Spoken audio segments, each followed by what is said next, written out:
Hey, how's it going? It's Larry Long Jr., Director of Collegiate Sales at Teamworks. Super excited about the 3 sips of advice, and let's get ready to rock and roll. Sip number one. Go Terps. You have worked with some amazing entrepreneurs at Channel Advisor and Pendo. What are 3 things you have learned about leadership in business that was different from leadership in athletics? So I'm going to keep it real with y'all. I believe that leadership, whether it's on the baseball field, the baseball diamond, on the basketball court, on the soccer pitch, in athletics, is very similar. And there's a lot of transferable skills to the world of leadership in business, as well as leadership in life. So the top 3 things that I've got for you. Number one, for a great leader is care. There's a quote that says, no one cares how much you know until they know how much you care.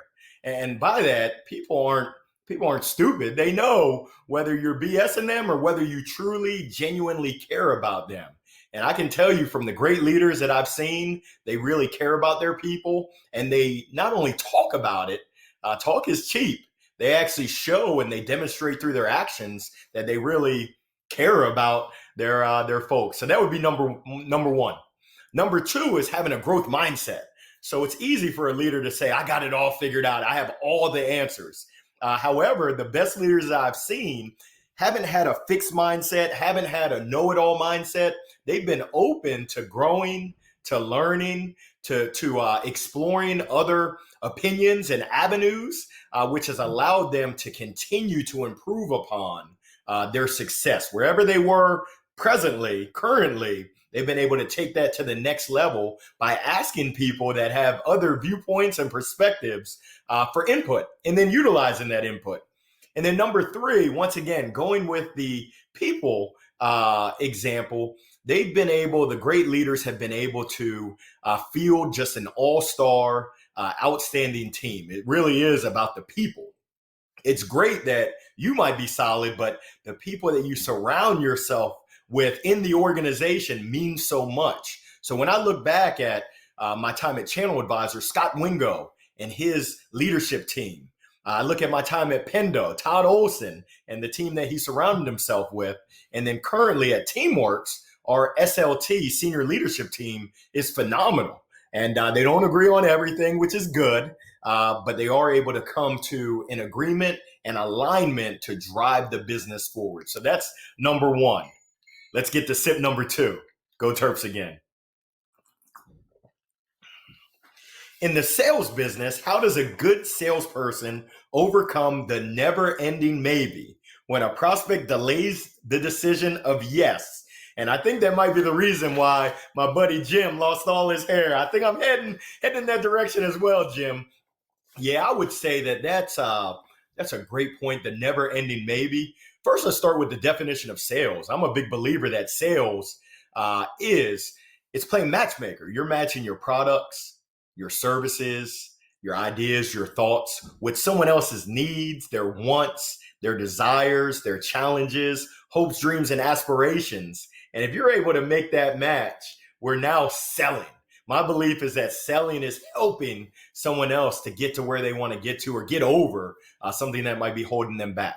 With the never ending maybe, I think it comes down to setting expectations from the very beginning, as well as qualifying. And by qualifying, I mean asking questions in terms of why are we talking? There's a framework called BANT, budget, authority, need, and timeline.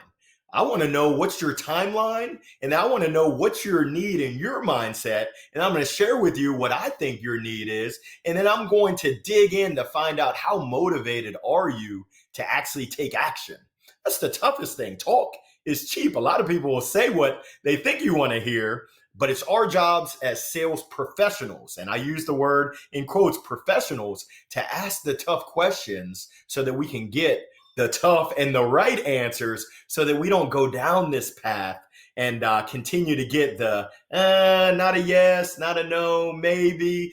In the book Spin Selling, Neil Rackham, which I highly recommend, he calls it a continuation. It's kind of like the football player that runs 50 yards sideline to sideline, but only gains 2 yards. Whereas in advance, so continuation versus in advance is a first down. I'm running 50 yards and I gain 50 yards instead of going side to side and not making progress. So I encourage you to really set expectations as well as give your prospects, your future clients, permission to say no.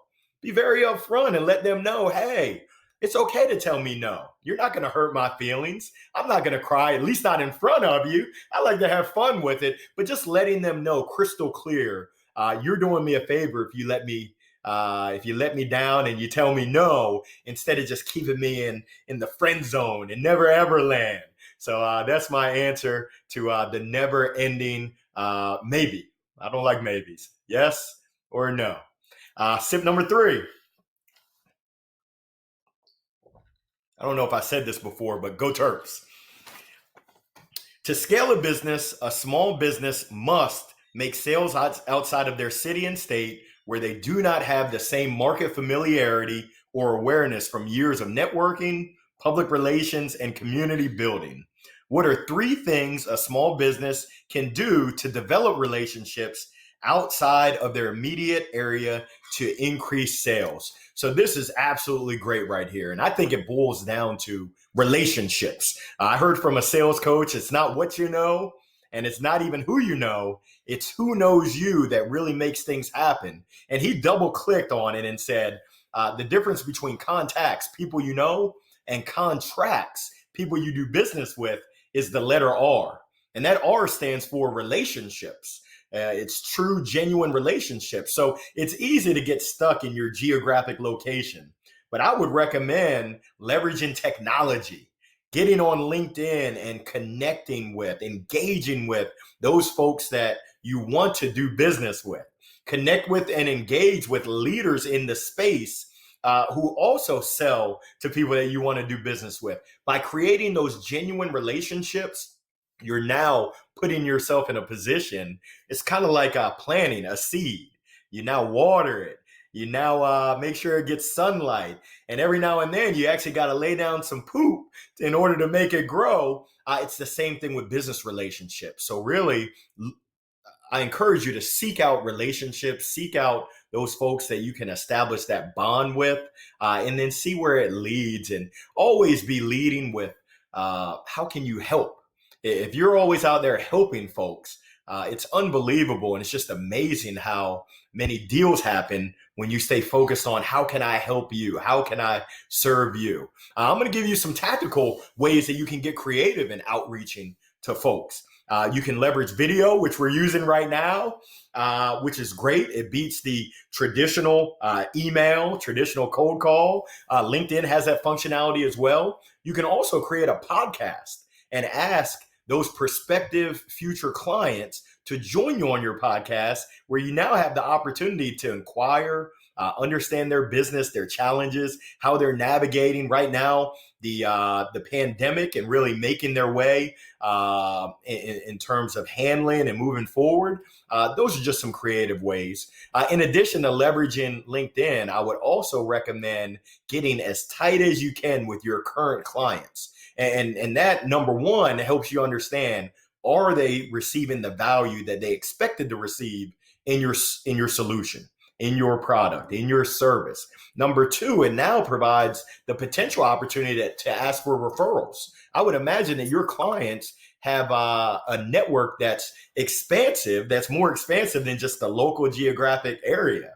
I encourage you to ask them, hey, who else should I be talking to that's in this space that might be able to benefit like you're benefiting? I know that every time I go to my financial advisor, I come armed with 3 names, 3 phone numbers, because he works off of referrals. So that's what I would recommend. Really get out, leveraging technology, get close to your clients. And then I guess I got to give you number 3. I would say showing up. So looking for events, virtual events, association events, where you can expand your network. I know that the theme here is really networking. I think there's a saying that says your network is your net worth. And in business, it's so important to expand that network. It's absolutely vital. So I appreciate it. I hope you enjoyed these 3 sips. And if I can ever be of assistance, please feel free to reach out. Thanks again.